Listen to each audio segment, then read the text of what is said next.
Hello दोस्तों। आज की हमारी कहानी दो मित्र। एक गांव में दो मित्र रहते थे। दोनों बहुत ज़्यादा गरीब थे।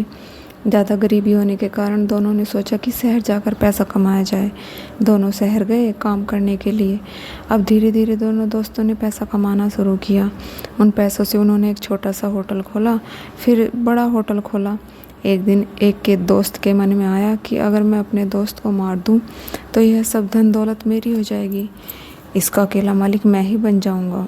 और फिर उसने ऐसा ही किया, अपने दोस्त को जहर देकर मार दिया और उसका अंतिम संस्कार भी अकेले में चुपचाप कर दिया। अब वह बहुत धनी आदमी हो चुका था, क्योंकि दो मित्रों की कमाई अब अकेले उसी की थी। अब उसने बहुत सारी ज़मीन खरीद ली और शादी भी कर ली, और कुछ ही दिनों में उसको एक बेटा भी हुआ। अब तो वह और भी सुखी हो गया।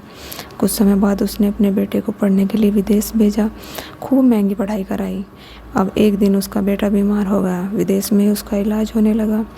काफ़ी इलाज के बाद भी उसका बेटा ठीक न हुआ। अब उसकी खेती बिकना शुरू हो गई। व्यापार, आभूषण सब कुछ बिक गया। अब ये हालत हो गई कि लाखों करोड़ों का कर्जा हो गया कि किसी तरह बेटे की जान बच जाए, लेकिन वह फिर भी ठीक नहीं हुआ।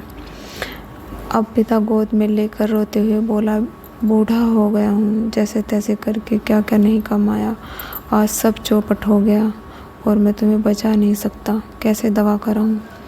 और फुट फुट कर रोने लगा। तो वह लड़का हंसा और हंसकर बोला, दोस्त पहचाना नहीं, मैं अपना सारा हिस्सा लेकर जा रहा हूँ।